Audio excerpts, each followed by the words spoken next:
네, 6월이 시작됐습니다. 6월은 호국 보훈의 달인데요. 일제강점기 잃어버린 나라를 되찾기 위해 나섰던 독립투사들로부터 6.25 전쟁과 월남전 참전용사들에 이르기까지 모두 목숨을 걸고 희생을 치렀던 분들입니다. 호국 보훈 가족들에게 감사를 표시하며 뉴스인사이더 시작합니다. 준공 이후 지난 5년 동안 4대강 사업에는 논란이 끊이지 않았습니다. 이른바 녹조 라떼라는 오명을 쓸 정도로 4대강 사업 이후 낙동강의 오염이 심각해진 것은 확실합니다. 새 정부가 출범한 이후 한 달도 채 되지 않아 지난 1일 낙동강을 비롯한 4대강의 보를 상시 개방 체제로 전환했습니다. 그만큼 시급하고 중대한 일이라는 뜻일 겁니다. 이제 남은 과제는 보를 개방한 이후 낙동강에 녹조가 어느 정도 발생하느냐와 수질이 나아지느냐를 지켜보고 항구적인 보건 방안을 찾는 일입니다. 인사이더 현장에서 낙동강 보를 취재했습니다.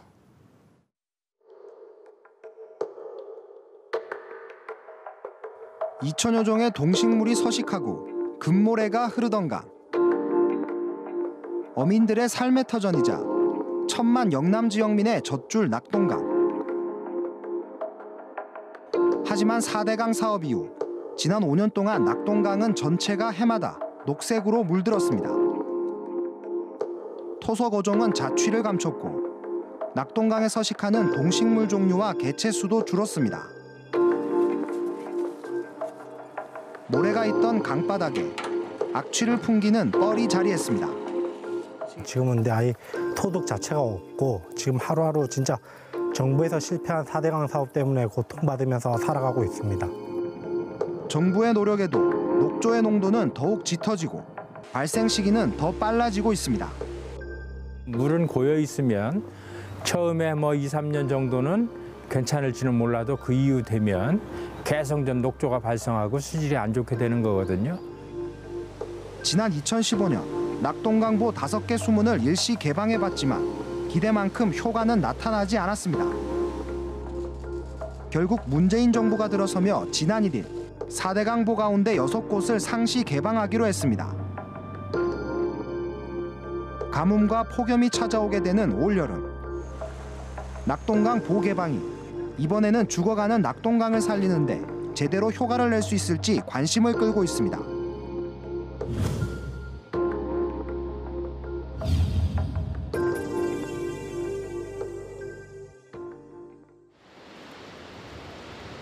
낙동강 하류 창녕 함안보. 고정보 위로 조용히 강물이 흐르고 있습니다. 오후 2시가 되자 물을 가둬놓은 가동보 3개가 동시에 살짝 위로 들립니다. 그 순간에 막혀있던 물이 요란한 소리를 내며 힘차게 흐르기 시작합니다. 낙동강보가 상시 개방되는 순간입니다.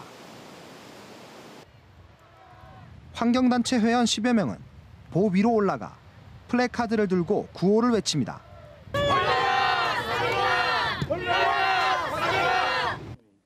환경단체들은 뒤늦게나마 정부가 4대강보를 상시 개방한 것에 대해 환영의 뜻을 나타냈습니다. 함안보 수문이 열리는 순간을 지켜본다. 4대강에서 모든 보가 사라지고 강물이 자유롭게 흘러가는 모습을 볼 것이다. 이번에 개방된 보는 낙동강 하류 4개 보와 금강 공주보, 영산강 죽산보 등 전국 6곳. 이 6개 보는 수문을 열고 0.2m에서 1.25m까지 수위를 내리게 됩니다. 이번 개방으로 6개 보의 저수량 3억 6,300만 톤 가운데 13%인 4,600만 톤이 방류될 것으로 예상됩니다. 정부는 수문을 열어 보의 수위가 내려가면 강물의 체류 시간이 줄면서 녹조가 감소할 것으로 기대하고 있습니다. 30cm를 낮춰서 운영했을 때 체류 시간이 한 56% 정도 감소되는 걸로 나타나서 출범 한 달이 채 지나지 않은 문재인 정부가 4대강 보 상시 개방을 조속히 결정한 이유는 낙동강의 녹조 상황이 걷잡을 수 없이 악화되고 있기 때문입니다.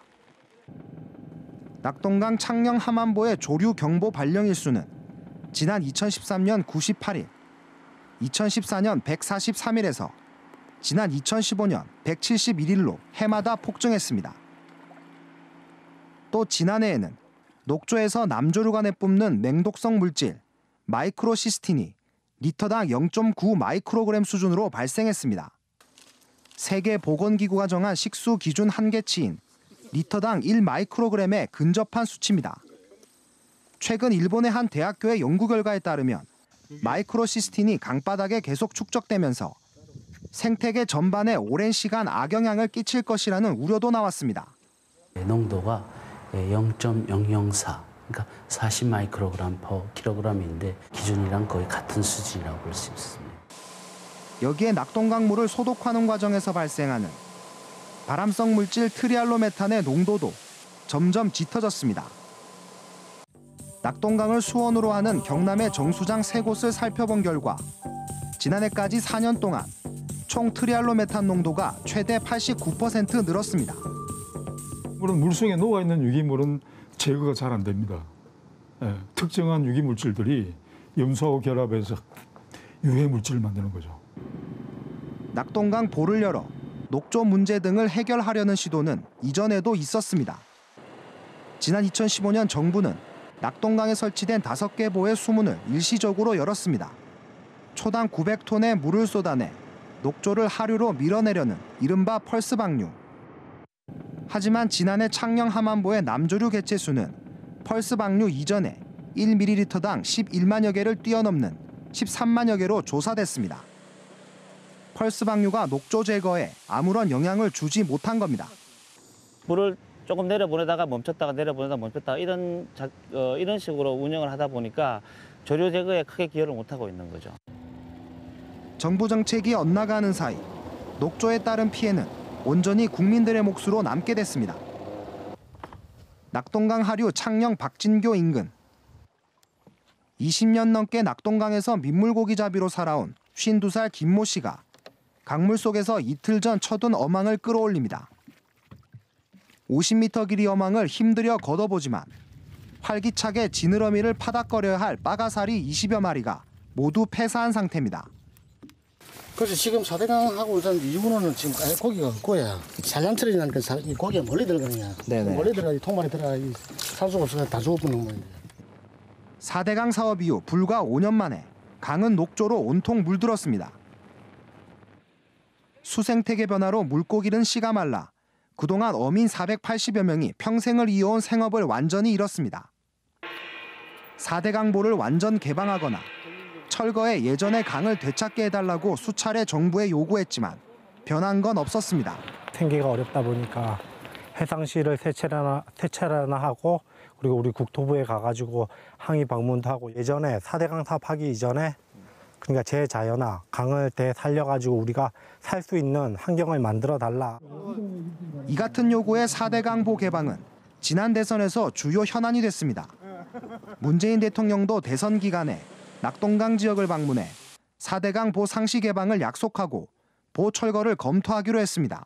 보 철거 문제는 전문가와 함께 평가위원회를 구성하여 철거 및 유지 여부를 원점에서 검토합니다. 그리고 정권이 출범한 지 20여일 만에 사대강보에 갇힌 물이 다시 흐르게 됐습니다. 극심한 가뭄에 보 수위를 내리기 전 농민들의 반발도 있었습니다. 보 수위가 낮아지면 가뭄이 장기화할 때 농사에 물을 끌어쓸 수 없다는 겁니다. 지금 가뭄이 심해가지고 작년 같은데 양파가 밭 같은 데는 작년에 절반도 지금 생산이 안 되거든요. 현재 저수지의 저수량도 한 60% 50%밖에 없는데 비가 온다는 장담도 못 하는데 조금 답답합니다. 이 같은 반대 논리에 이번 1단계 개방 수준은 농업용 양수장 치수에 영향을 주지 않는 양수 제약 수위로 보마다 시간당 2-3cm씩 점진적으로 수위를 낮춰 6개 보 평균 70cm씩 수위가 낮아집니다. 개방 수위는 현재 모내기 철림을 고려해서 농업용수 공급에 전혀 지장 없도록 유지할 계획입니다. 하지만 이 정도의 방류량은 녹조를 해결하기에 턱없이 부족하다는 지적입니다. 함안보 같은 경우에는 80cm, 많은 데는 평균에서 한 2.3m 정도 이제 내리는 걸로 했는데, 근데 지금 현재 수문을 열겠다라는 것은 그때에 제시했던 양보다도 더 작은 양입니다. 그렇기 때문에 녹조 저감에는 큰 영향이 없을 것이다. 보수위를 지금보다 2배 이상은 낮춰야 느려진 유속을 회복할 수 있다는 주장입니다. 좀 적게 늦어진 데는 10배, 많이 늦어진 데는 약 한 40배 정도 유속이 늦어졌거든요. 3m 이상 정도는 내려야 되는 거 아니냐. 그래야 어느 정도 가시적인 효과를 체감할 수 있을 정도는 될 거다라고 생각을. 일부 환경단체들은 보 개방에 그쳐서는 안 되고 빠른 시일 내에 보를 철거할 것을 요구하고 있습니다. 때문에 여름이 오기 전에는 4대강의 모든 수문을 열어라 라고 하는 것이 우리 주장이고, 장기적으로 보면 이 낙동강을 식수원으로 다시 사용할 수 있도록 4대강 사업 이전의 상태로 보관하는 것이. 보 개방과 철거 등이 논란을 빚고 있는 사이 4대강 주변에 건설된 생태공원의 처리는 또 다른 문제가 되고 있습니다. 4대강 사업으로 조성된 낙동강의 생태공원을 찾았습니다. 느티나무와 메타세카이어 등을 공원마다 1000그루 넘게 심었지만 5년이 채 안 돼 대부분 말라 죽었습니다. 하천변 토질에 맞지 않은 수종들인데다 식재가 부실한 탓입니다. 관리가 안 지키고 나무 썩어 빠져 죽고 말라붙어 있지. 관리 잘 되는 일이 있겠습니까? 없지요. 4대강 생태공원 조성에 투입된 예산은 3조 1,000억 원. 전국적으로는 4대강 주변을 따라 357곳의 생태공원이 조성됐습니다. 여기에 지난 2012년부터 2014년까지 수종 교체와 시설 보수 등으로 매년 450억 원의 관리비를 투입하고 있습니다. 하지만 이용객 수는 여전히 기대에 못 미칩니다. 한 해 동안 생태공원 한 곳당 평균 24만 명이 방문하고 있는데 이는 서울의 한강공원 방문객들의 20분의 1에도 못 미치는 수치입니다. 장마에 침수되는 곳도 있습니다. 이 때문에 예전의 생태하천으로 되돌리는 것이 오히려 효율적이라는 지적입니다. 처음서부터 그 생태계 전문가들과 상의하지 않고 일방적으로 그렇게 밀어붙이가 했다는 것은 반드시 그 부분에 대한 책임을 물어야 된다. 그 자연 생태계가 그대로 살아있게끔. 전문가들과 환경단체들이 4대강 보의 문제점에 대해 계속해서 경고했지만 정부의 대답은 항상 똑같았습니다. 4대강 사업 준공 초기에는 보를 세운 뒤 뚜렷하게 수질이 개선됐다는 자평을 내놓기까지 했습니다. 4대강을 가지고 이러쿵저러쿵 하시는 분도 많지만은 아마 금년 가을에 4대강이 완성된 모습을 보게 되면은 모두가 수긍할 줄 압니다. 하지만 낙동강보가 설치되기 전 일부에서 발생했던 녹조는 이제 전 지역으로 확산됐습니다. 지금껏 행정당국의 뚜렷한 대책 없이 낙동강의 녹색 위협은 해마다 반복돼 왔습니다. 올해로 4대강 사업이 완료된 지 5년 만에 새 정부 출범과 함께 4대강 사업은 또다시 평가받게 됐습니다. 문재인 대통령은 4대강 사업에 대한 전면 감사를 지시했고 보상시 개방의 후속 대책들도 나오고 있습니다. 재자연화를 시도해야 될 보도 있을 것이고, 그렇지 않고 존치할 경우에는 환경성을 보강하고 물 이용을 보다 활성화하는 홍수 예방, 가뭄 극복, 수자원 확보 등을 내세웠지만 생태계 파괴, 수질 오염 등으로 끊임없이 논란이 됐던 4대강 사업. 보가 개방된 올해 가뭄 해결과 수질 개선이라는 중대 과제를 달성할 수 있을지 지금부터 가을까지 지켜봐야 할 일입니다.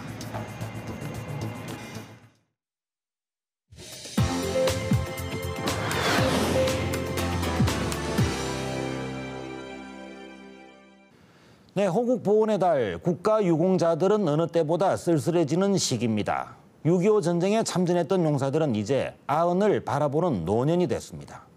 전투 과정에서 부상을 당해 경제활동을 제대로 못하고 노인이 되어버린 국가 유공자들은 병마에 시달리는 사람들도 많습니다.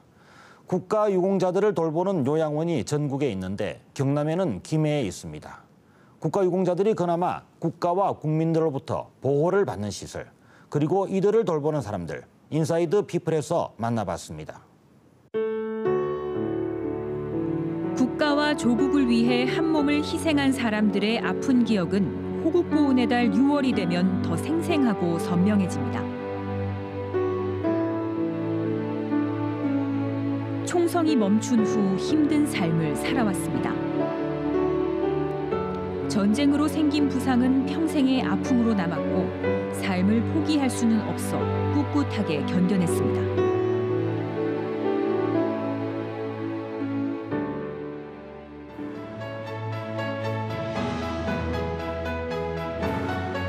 이제는 국가유공자의 이름으로 노년의 여생을 보내고 있는 사람들에게 삶의 동반자가 돼주는 또 다른 가족이 있습니다. 사랑합니다. 상처 입은 유공자들의 몸과 마음을 치유하고 보듬는 손길. 황혼에 만난 새로운 가족은 호국보훈 대상자에게 든든한 위로가 됩니다.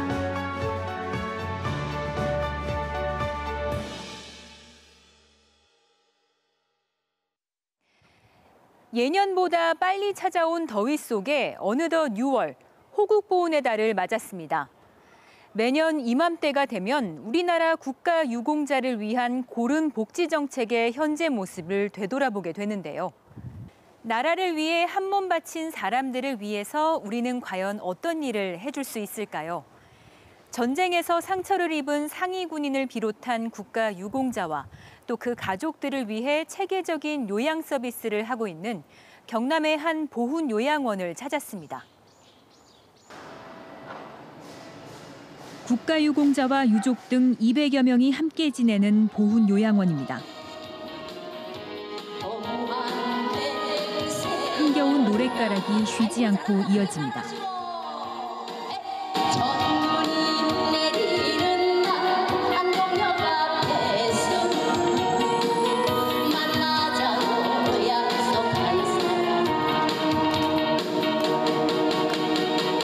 노래교실이 열리자 조용했던 보훈요양원에 생기가 돕니다.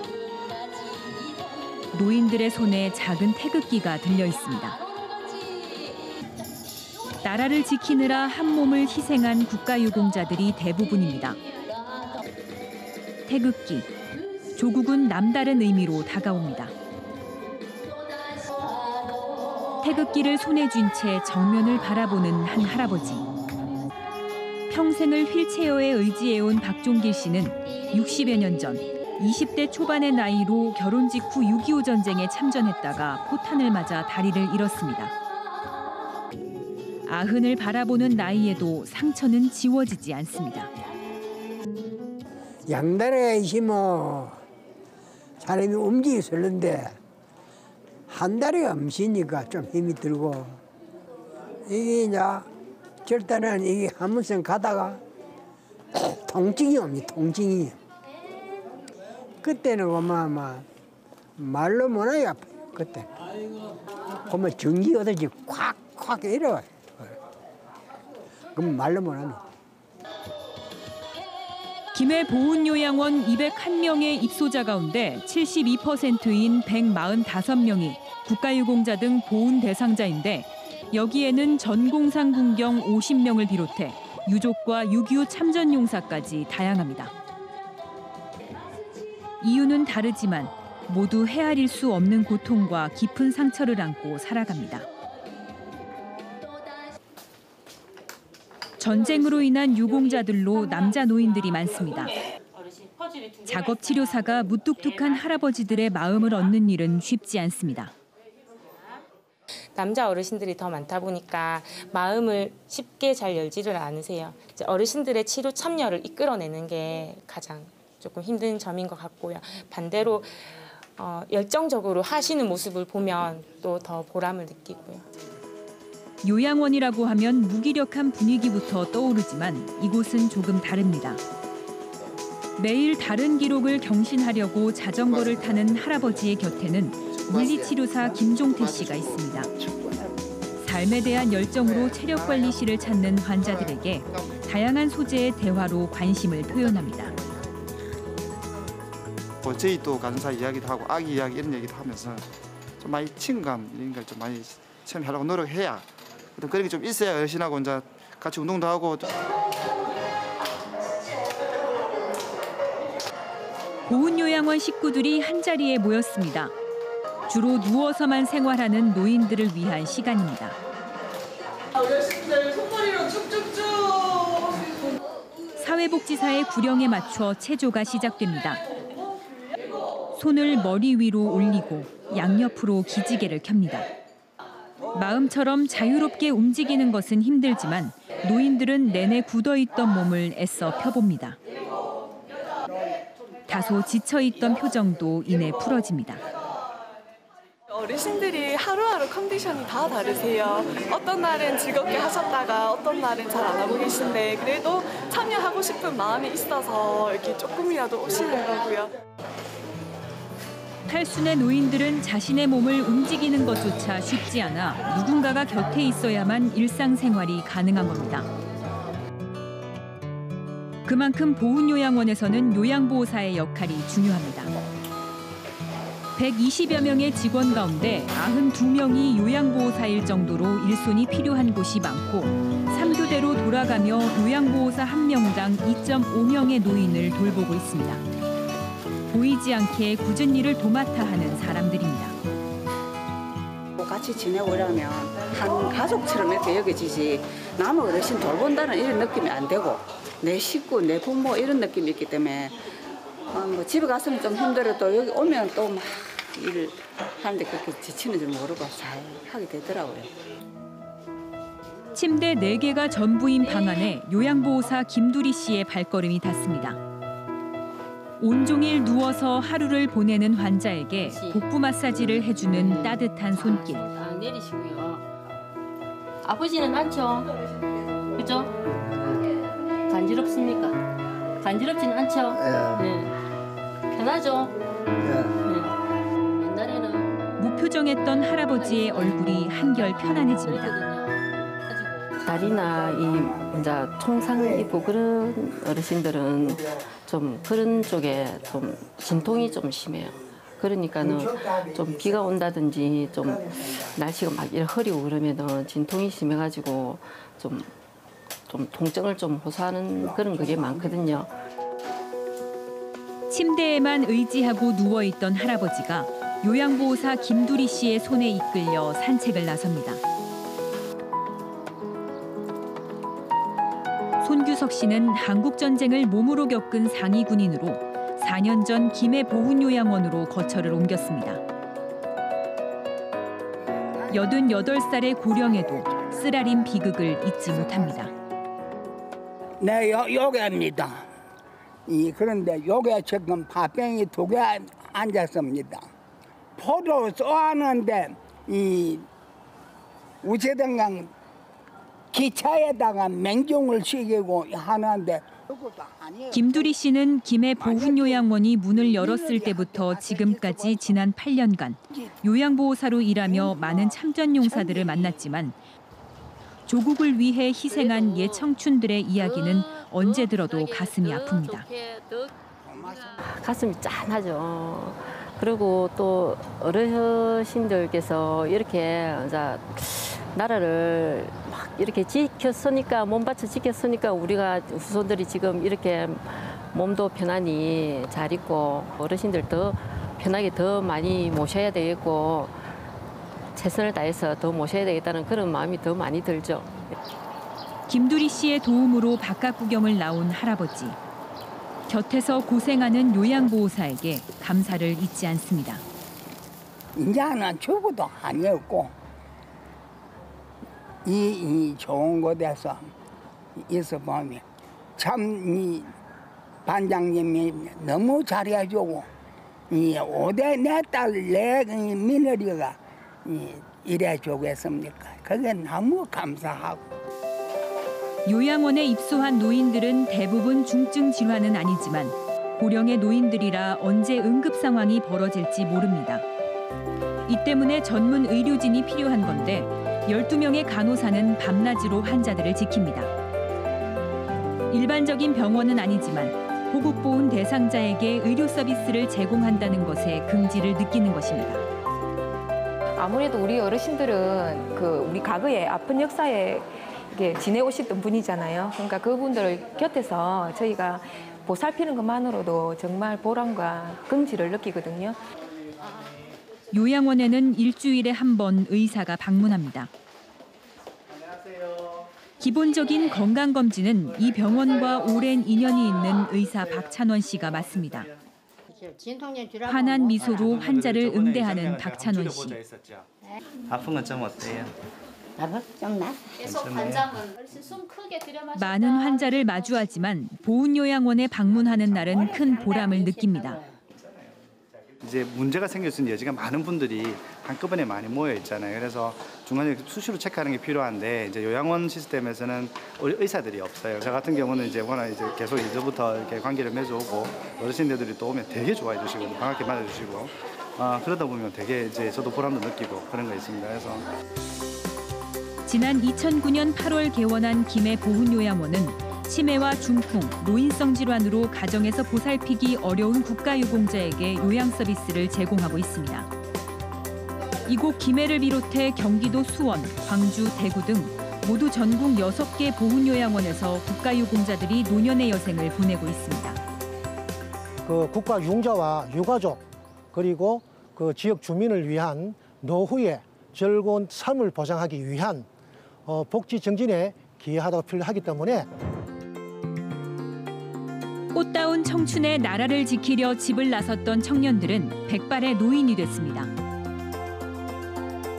거동조차 편치 않은 국가유공자에게 돌봄의 손길은 더 절실합니다. 국가유공자의 곁에 가족의 이름으로 다가온 보훈요양원의 사람들. 힘든 일생을 보냈던 국가유공자들이 노후만큼은 편안하게 보낼 수 있도록 존경과 예우를 다하기 위해 노력하고 있습니다. 요양원을 들어오고 나서야 만난 소중한 인연. 관심과 사랑으로 사회적 약자를 보듬는 손은 우리나라 보훈 대상자와 가족들의 삶에 따뜻한 동행이 되고 있습니다.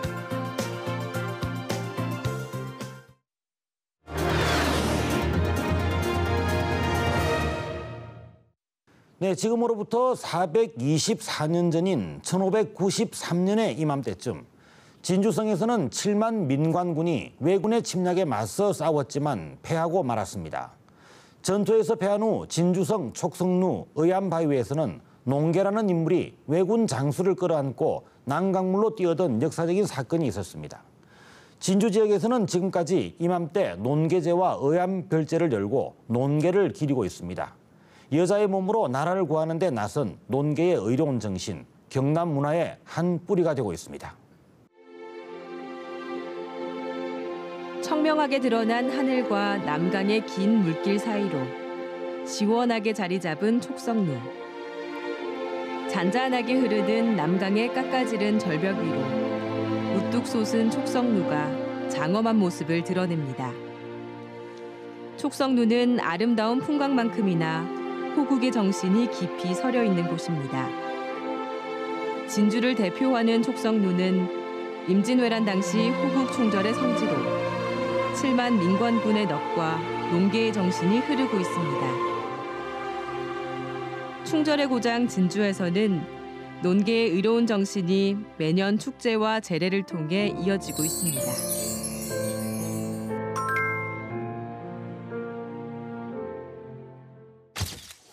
논계의 정신이 깃들어 있는 촉성루를 찾았습니다. 이곳은 바위 위에 우뚝 솟은 누각이라고 해서 촉성루라는 이름이 붙여졌습니다. 예로부터 전쟁 중에는 진주성을 지키는 지휘본부로 또 과거 시험을 치는 고사장으로 활용되기도 했는데요. 현재는 많은 시민분들이 언제든 와서 쉬어갈 수 있는 휴식 공간이자 진주를 대표하는 관광 명소로 손꼽히고 있습니다.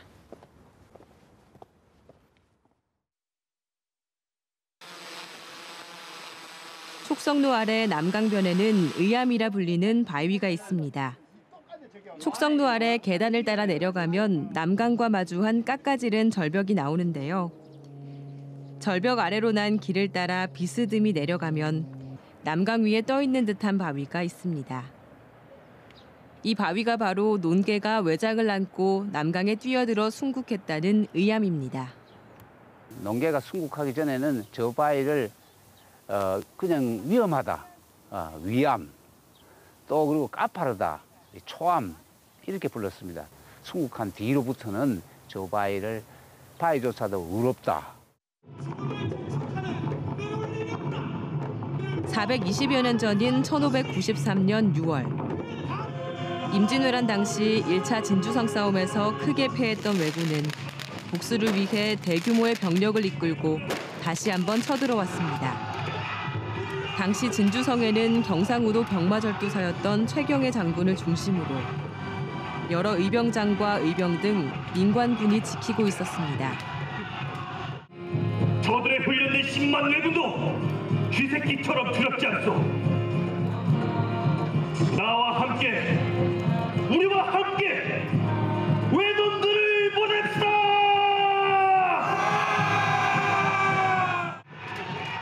약 7만 명의 민관군이 왜군에 맞서 용맹하게 싸웠지만 수적 열세를 이기지 못하고 열흘 만에 진주성은 함락되고 맙니다.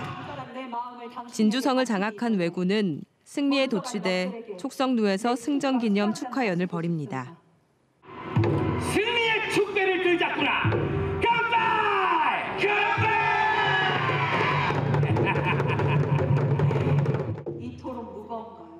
이날 농계는 비장한 결심을 하고 술에 취한 외장을 남강의 바위 위로 유인했습니다.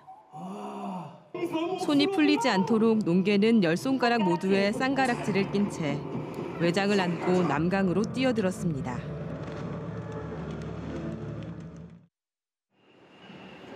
논계의 의로운 정신을 기리기 위해 매년 이맘때가 되면 진주에서는 농계제가 열립니다. 임진왜란 당시 진주성에서 순국한 농계를 비롯한 7만의 민관군을 기리기 위한 행사입니다. 신위순행 퍼레이드가 진주성을 따라 길게 이어지며 논계제의 시작을 알립니다. 슈타대를 선두로 기생과 선비, 탈춤 길놀이팀 등 350여 명이 참여해 진주성과 시내 일대의 분위기를 달아오르게 합니다. 이 행사는 단순히 축제 분위기를 조성하기 위해 마련된 것은 아닙니다. 지금 이 퍼레이드는 의기사에 사당에 모셔있던 농계의 신의를 지금 제사를 지내는 재단으로 모시고 가는 그런 행사죠. 진주성 야외 공간에 제단이 차려지고 엄숙하고 경건한 분위기 속에 제례가 거행됩니다. 의암별제는 농계를 기리기 위해 조선 후기 고종 때 처음 시작돼 지금까지 그 전통이 이어지고 있는 역사가 깊은 제례의식입니다. 1868년에 정현석 목사가 진주에 오셔서 이렇게 악가물을 조화스럽게 해서 농계 정신을 팽창하고자 해가지고 이 별제를 만든 것으로서 악공 외에는 모든 의식을 여성이 주관하고 여성들만이 재관으로 참여할 수 있으며 일반 제례와 달리 제향의 음악과 노래, 춤이 함께 어우러지는 것이 특징입니다. 논계가 의로운 죽음을 택한 뒤 그녀의 이야기는 전국적으로 널리 알려졌습니다. 하지만 봉건사회 분위기 속에 120년이 넘도록 농계의 공로는 조정으로부터 인정받지 못했습니다. 임난이라는 엄청난 7년 전쟁을 치르면서 많은 사람들이 희생이 됐기 때문에 그리고 또 신분 자체가 당시에 기생이었다 이런 신분이기 때문에 1722년이 돼서야 농계의 순국 사실이 공식적으로 인정됐고 처음으로 농계의 사적을 기록한 의암 사적비가 세워졌습니다. 논계의 영정과 신위를 모신 사당 의기사로 발걸음을 옮겼습니다. 이곳은 1740년 논계의 의로운 충절을 기리기 위해 당시 경상우병사 남덕화가 세웠습니다. 여인을 위해 세워진 사당으로는 한반도에서는 처음이자 마지막이요 유일무이한 곳이라 해도 과언이 아닙니다. 사당에는 다산 정약용 선생이 진주를 지나면서 농계에 관해 남긴 글은 물론 매천 황현 선생과 기생 산홍의 시판이 걸려 있어 그 의미를 더하고 있습니다. 논계가 숭고한 뜻을 이룬 지 420여 년의 시간이 흘렀습니다. 논계라는 인물에 대해서는 자세한 기록이 많지 않아 기생이다 아니다 등 논란도 많이 있지만 신분 고하를 막론하고 나라를 위했던 희생 정신은 지금까지도 길이 남아 전해지고 있습니다. 그 자리에서 유유히 흐르는 남강물처럼 농계의 정신은 촉성루와 함께 진주성에 남겨진 유적을 통해 오래도록 기억될 것입니다. 여성의 몸으로 나라를 위해 목숨을 내던진 농계의 의로운 정신. 역사와 문화, 전통예술로 전승되며 경남의 소중한 문화로 이어지고 있습니다.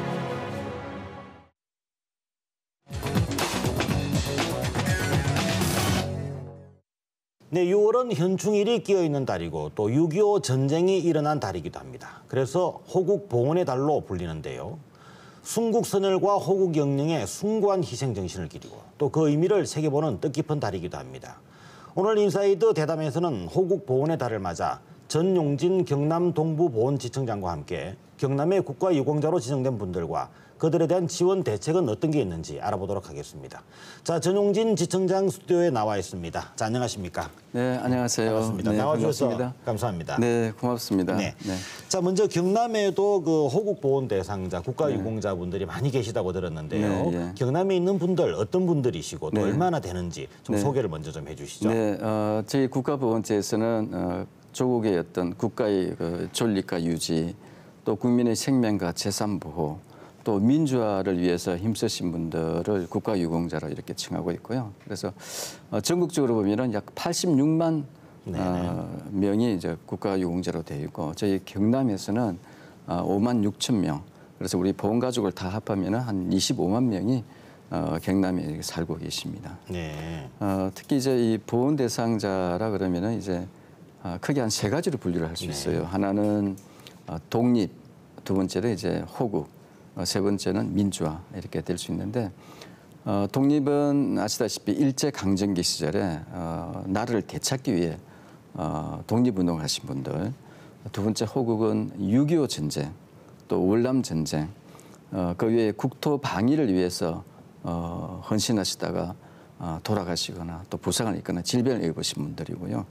또 세 번째는 이 민주화 유공자 3.15, 또 4.19, 5.18 민주화 유공자 이분들이 이제 주 성격으로 이렇게 분류를 할 수 있고 또 그 다음에 이제 우리가 대상별로 분류하면 이제 군인, 경찰, 소방, 공무원 등 다양한 계층과 대상을 저희들이 국가보훈제에서 특별히 관리를 하고 있습니다. 네.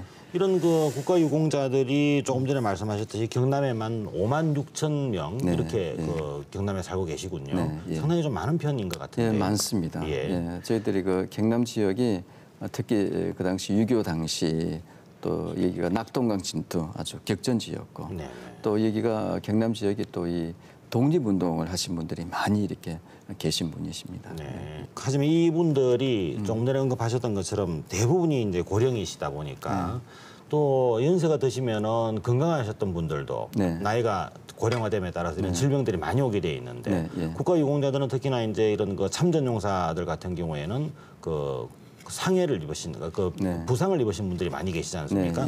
이런 분들이 그 특히나 연세가 들면서 이런 거 아주 고생을 많이 하신다고 하는데 어떻습니까? 이거 우리 정부에서 또 국민들이 이분들에게 뭔가를 좀 많이 해드려야 될 것 같은데 어떤 정책들을 펴고 있는지 소개를 해주시죠. 지금 사실 그 저희 보훈 대상자들이 65세 되시는 분들이 80%를 점하고 있습니다. 굉장히 고령화되어 있는 상태인데 그러다 보니까 의료 지원이 굉장히 좀 중요하고 절실한 그런 부분들입니다. 그래서 저희들이 그 5대 광역시 서울, 부산, 대구, 대전, 광주에는 보훈병원을 직접 운영을 지금 하고 있습니다. 그런데 좀 그 지역이 다 멀기 때문에 가까운 지역에 저희들이 위탁병원을 이렇게 지정해서 운영을 하고 있고요. 저희 경상남도에도 31개 병원을 지정해서 가까운 곳에서 치료를 받도록 이렇게 하고 있습니다. 그래서 이분들이 부상 질병에서 이렇게 좀 이렇게 치료를 자유롭게 받을 수 있게끔 그분들이 이제 이 국비로 저희들이 다 치료를 해드리고 있고,